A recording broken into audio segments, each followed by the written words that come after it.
Amigos de Suma Inferno, hoy estamos con dos chicas que están, pues, rompiéndola nuevamente en la escena del metal. Una que es todo un ícono desde los años 90, Morgan Lander, y Esjay Jones, quien está debutando su proyecto We Are Pigs. Hey girls, how are you?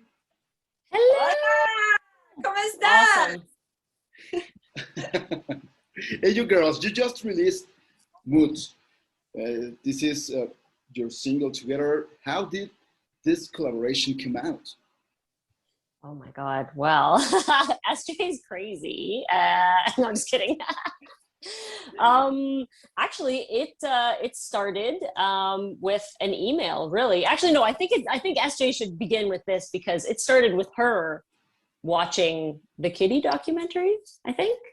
Yeah. So I was just searching for something to watch one night and came across the Kitty documentary, and I was like, oh, this is gonna be cool.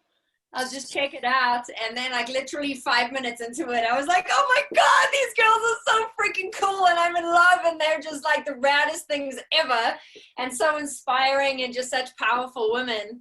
And so I literally just sent Morgan an email out of the blue and was like, random, I'm Esjay, this is what I do. Would you consider doing a collaboration? And Morgan was so gracious and just such a incredibly graceful and uplifting human, loves to support women, and just hit me back and said, let's do it. So that's pretty much how it started. It was literally as simple as that. She sent me an email, told me a little bit about her. Of course, I then went on the internet and Googled her name just to be like, is this person a psycho?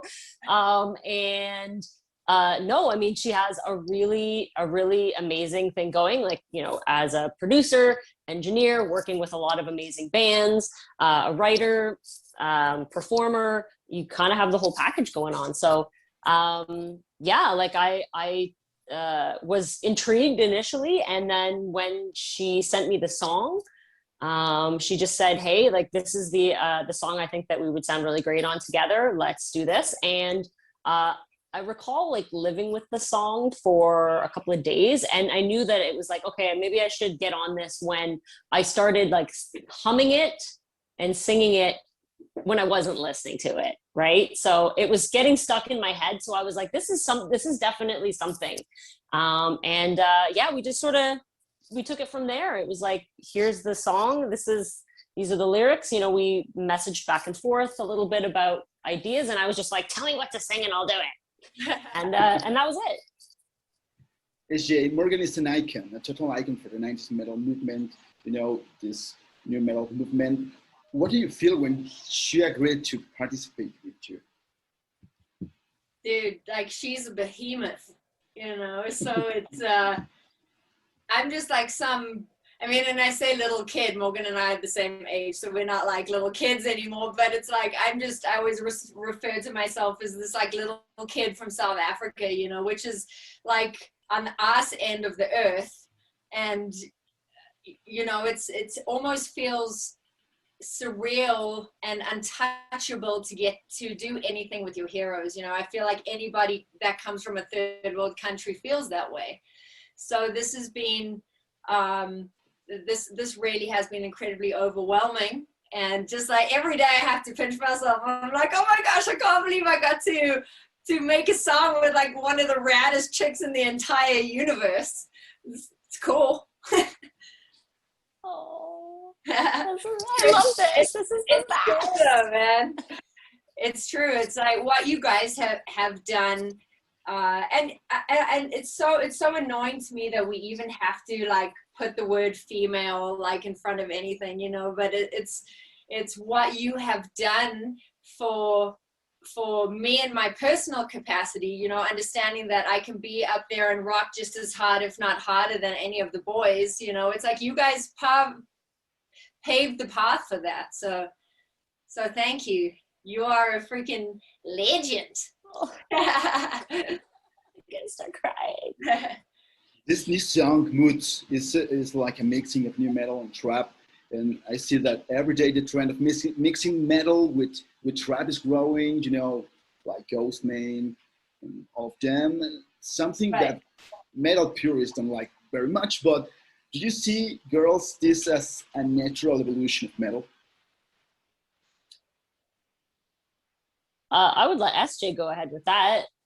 I mean, I feel like music should never be put into a box. I think that's the beautiful thing about music, and especially, I mean, like the We Are Pigs project in general. What like this project was started in this room, you know, just me by myself. So the reason why the drums are all programmed and why it's more trappy elements is because it was COVID, and you know, it was just there was nobody else to collaborate with in terms of for time wise, you know. So it was just like, well, let me just program the drums, and they collaborate with people on guitars vocally like that. So hence the trap drums and stuff for the We Are Pigs project. But I feel like music makes sense to, I mean, trap is really hard, and metal seems to organically flow with it. So I know, I understand what you say when metal purists aren't into it, but I think there's,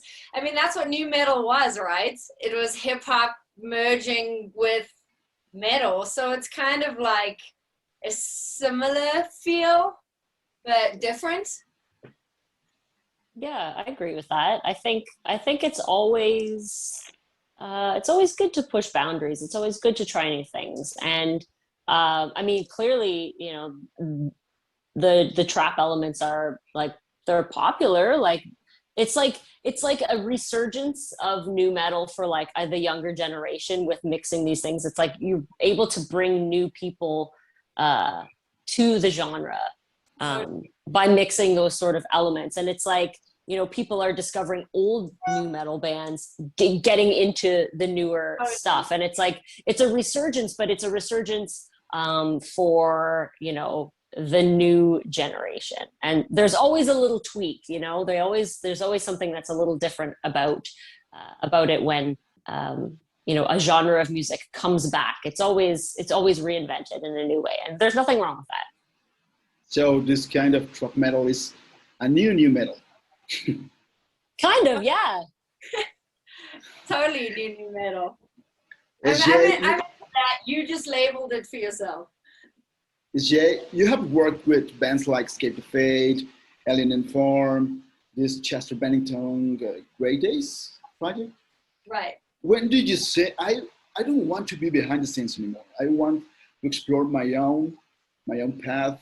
I want the light spots for me. Can you repeat that for me, please? Yeah, of course. When did you decide you don't want to be behind the scenes anymore? You want to explore your own project.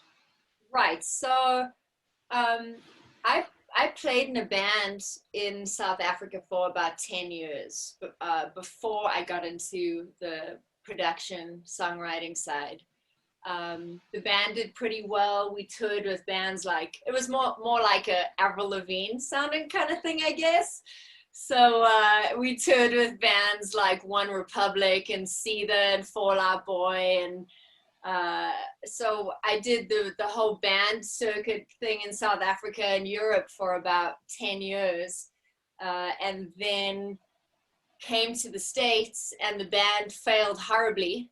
So everybody else went back to South Africa. I decided that I wanted to move to the States, and organically I got into production and songwriting. So for the past 10 years being in the States, I was in the production songwriting side, and then I kind of just, I guess for the past 3 years or so, I've just really had a inkling to get back into performing and just do it. As I've got older, my taste for music has just got heavier and heavier, which is very bizarre because it's usually the other way around. But it's just like, yeah, I mean, I'm still working with bands on the production and songwriting side, but We Are Pigs is kind of my passion project, and getting to make music with people that are my heroes and that I honor and adore. So I don't think this is going to be like a huge shift. I will always be in the production songwriting side, but having a little bit of fun for the next 5 years, I guess. We've got a little bit of a tour planned as soon as touring comes back. So hopefully I'll twist Morgan's arm to come do some shows. I'm sure we can. Yeah, we can make it happen. Help. That could be a blast. Women in metal, you girls every day become stronger, and have more force. But it could be said that it's still a kind of predominantly male music genre. So do you think it's essential that women support each other to continue climbing within this scene? Absolutely. Representation is so important in anything. And music, and of course metal is no different. I think it's really important that we support each other, and regardless of our musical differences or our age differences or our background differences, that we uplift each other, because it is not an easy industry to be in. And still, even though we've come pretty far, even like from 20 years ago when Kitty was first starting out. I think that there's been a lot of equality progress, but there's still a lot of work to do. And I think that part of that is just women supporting women, and just being seen, being heard, and uplifting each other in the best way that we can. Mm-hmm. Bravo! Yay! The crazy thing is, like, Morgan and we were talking about it the other day, is like, I was just thanking Morgan for being so incredibly supportive and just uplifting in this project, because it's like, not that us as women have enough to face against, it's like women aren't each other's like biggest supporters in a lot of cases, so which is unfortunate. So it's so refreshing and wonderful to come across somebody that I mean, Morgan's head could be this big, but she's just a badass and awesome. It's just this big. It's just just a little one. Just a little one. You, as Rare Peaks, released a couple of covers, Slipknot's Duality and Chevelle's The Red, as far as I know. Is this a way to introduce your project to an established audience? There wasn't really a plan, to be completely honest. I've said this in other interviews that, like, I literally just woke up one morning and it was really like this, and I was like, fuck it, I'm just gonna release a cover of Slipknot's Duality, and I'm gonna do it today, and that's what's gonna happen. So I hit up my friend Terry from Alien Ant Farm. He's the guitar player. And I was like, hey, do you want to lay guitars on the song? And then I'm just going to cut the vocals, and I'll send it to mastering and tomorrow, and we'll get it done. He was like, well, sure, why not? So it's like, I didn't want to overthink it.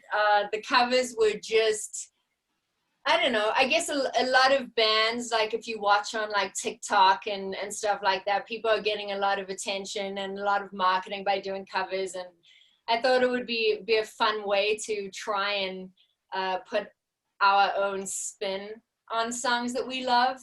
And, it's like people are either going to love it or hate it. So we like it. I guess that's all that matters. And about collaborations, are more collaborations coming in the future for Rare Peaks, right? I do. But I'm hoping that Morgan and I first of all get to expand on. I have so many things, Morgan, that I want to work on you with. All right, I'm down. Have to do all the things. Maybe you should make an entire album together. What about who's ever asked you what's happening with the new Kitty album? Come on, let's work on a new Kitty I mean, Like, it could very well happen. It's something that we've entertained, and like, yeah, like that's a possibility. We could definitely more collaborations in the future. Like I've never entertained a solo album idea, but hey, here we are. We're talking about crazy All stuff right. right now. You never Why know, right? not? Like I think it's the beginning of some really awesome music, and I think, you know, it's why not? No one is telling me otherwise. No one's telling you otherwise. Right. Might as well just go for it. It's super cool because all of these little dots that are connecting just open up so many different doors for like all of us to do such cool things together. So it's just a response from seeing, and I said to Morgan the other day that it was so nice to see like Kitty fans are just like super positive. Like there's maybe been like one or two shitty comments like about the song, you know, otherwise there's like 54,000 awesome comments, you know. So it's really wonderful to see the fan base that Morgan and Kitty have built around them of positivity and just like a tribe of really great, kind fans. It's so cool. That is definitely, I'm glad that you see that, because it's something that I've always taken a lot of pride in.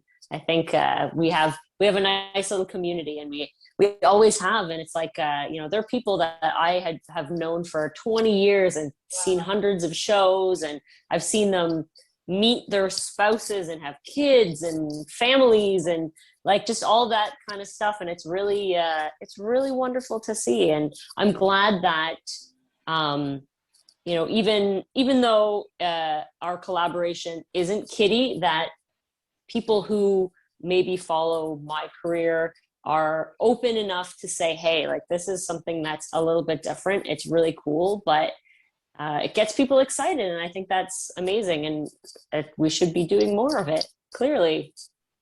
Yeah, I mean, it's like, honestly, when I listened to that, like the first Kitty record, and I know that you guys are probably like so over it by the time you'd performed it about 20 million times, but it's like there's nothing like that in metal anymore, you know. On the radio, I'm just like, everything that I hear now just sounds like cookie cut and exactly the same and boring, and I'm just like, you know. So this was kind of fun. It's like we didn't put like too much, I mean, there was a lot of thought put into the lyrics, but it's like we just wanted to make something that like made you freaking want to go and like smash things, you know. So it's like, and it does, the song makes me just want to like freaking crush everything in my way. It's awesome.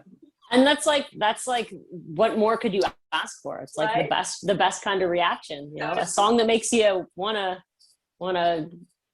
punch walls and go crazy. It's perfect. Totally. in fact, Morgan, what's Yeah. Kitty current status? Because you joined Carcaos like 2 years ago. How that's going? Well, I would say that currently the status of Kitty is like on a hiatus. Right now, I mean, technically we don't have a full band.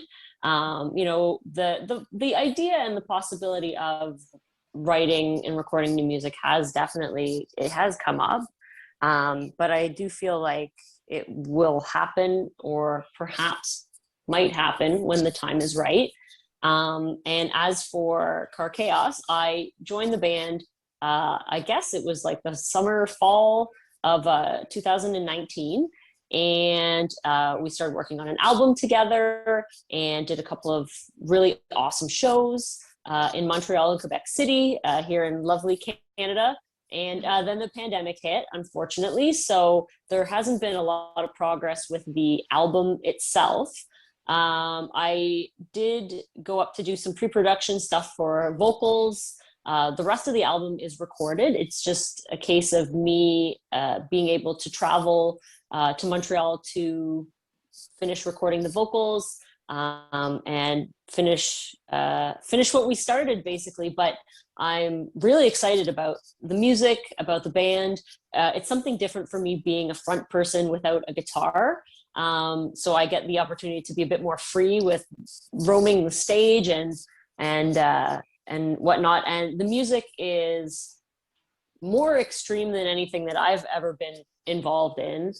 So it's allowing for me to test my vocals and push my boundaries as far as my capabilities are vocally. So it's been a real challenge, but a welcome challenge. And the album is incredible. I cannot wait for it to be released and for everyone to hear it, because I'm excited. That shit is heavy, dude. it's very heavy, and I just love it. It's something that that style of music and being able to front a band like that is something that I've always wanted to do. Even like, in the early days of Kitty, just being able to try something different. I think it's always a valuable experience, right? And it's one that I think I'll learn a lot from. And like the people that are in the band, incredible musicians. And so it's only going to push me to want to be better, I guess. This is a hard question for you too, because you're a musician. So I have brief memories that, I don't know if you, Morgan, or your sister worked in real estate years ago. It's not longer possible to make a life being musician, to live from your art, from your music, especially for bands that are starting their way, like We're Pigs, of course.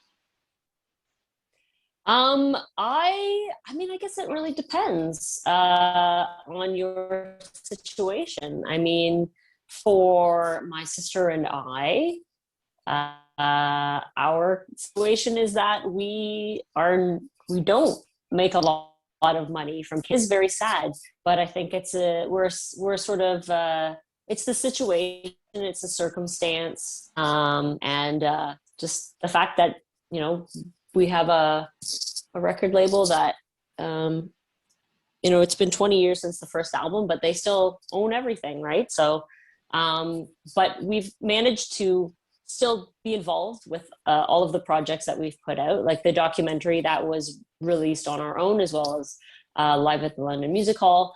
But it has, I think, gotten more difficult. But I think that is also just because maybe people that have been in the industry, in the past 20 years, they've had to change and adapt in a certain way.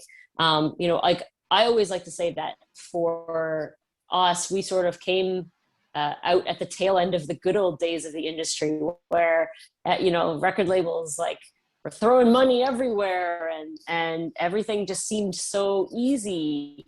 But I think just like having like a normal job is also like a part of growing up and being a normal adult as well. And you, at some point, you kind of have to come to terms with the fact that like, nothing lasts forever. In the capacity that you might hope it would.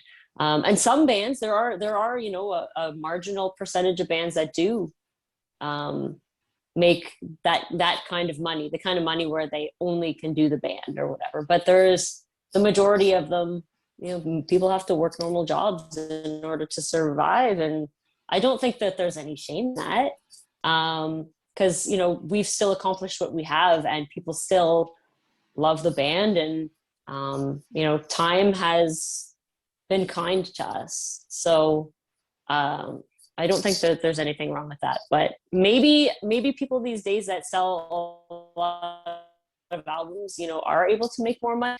I guess it just all depends on what their label's doing for them, or if they're not signed, what kind of situation they have going on. So it's hard for me to say, because I don't know how much money I could be making. It's what about like you, in the Kitty documentary, like where the producer, I can't remember what his name was right now, but he was like, he went to his nephew's house or something, and his nephew was like, hey man, like I just got like your entire album off of Napster or whatever it was for $5. And I think that with the change of streaming has become the change has come with how much money you can actually make from music. From a songwriting point of view, there's very little money to be made in music, but I mean, I'm a part of an advocacy called SONA, which is Songwriters of North America, and they are fighting and advocating now for our rights because the streaming companies are basically giving majority of streaming to the streaming companies and to record labels instead of paying the songwriters. So everything has changed, and as the digital era changes, so laws are going to change, and so we will start seeing money come back. You know, that's the beauty of advocating for stuff and having really smart women and men fighting on behalf of people that get to be creative.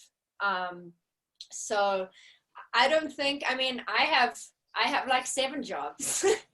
You know, I'm an entrepreneur. It's like, in order to survive in music, you know, it's like you have to.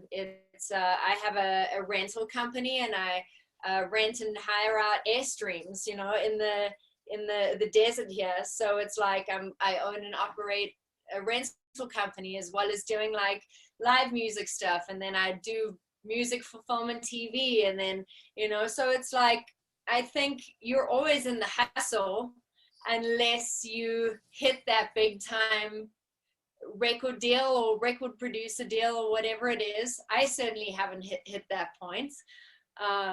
But you know, it's like I've been in the hustle for 20 straight years, and honestly, it hasn't got easier, but I would rather be in this hustle and have many different streams of income than a 9-to-5 in a job that I hated, honestly. Yeah, I agree with that. And you know, I do think a lot of people have the wrong idea too about artists and the amount of money that they make. And, yeah, you know, they see things a certain way. They see social media, and then they expect you to have this like a lavish lifestyle or whatever. And it's like, you know what, I'm just living my life. I'm here. And like you said, you know, eventually the legislation and laws are going to come around, and maybe, you know, the future will be better for artists, you know, in terms of streaming and whatnot. Like, there was a weird period where it was like the in-between period where it was like the Wild West, right? And, you know, there are people that have contracts that don't even have the language for streaming out there right now. And it's like, well, you know, how are these people going to be compensated? And so now things are coming around where, like you said, you know, laws are changing. Advocacy groups are helping to bring awareness that there's an awful lot of money out there, and only a small amount of people that are making it. So, well, girls, the time is over. Thank you so much for your time. It was a totally honor, and thank you so much. Dude, no problem. We are so grateful to that you actually hosted our very first hangout session. This is so cool. It's awesome. Yeah. Girls, thank you so much for your time. See you next. Thank you. Thank you. Adios, amigo. Bye. We'll talk soon, Esjay. Bye. Yes, we should do this soon, okay? Okay, bye. Bye.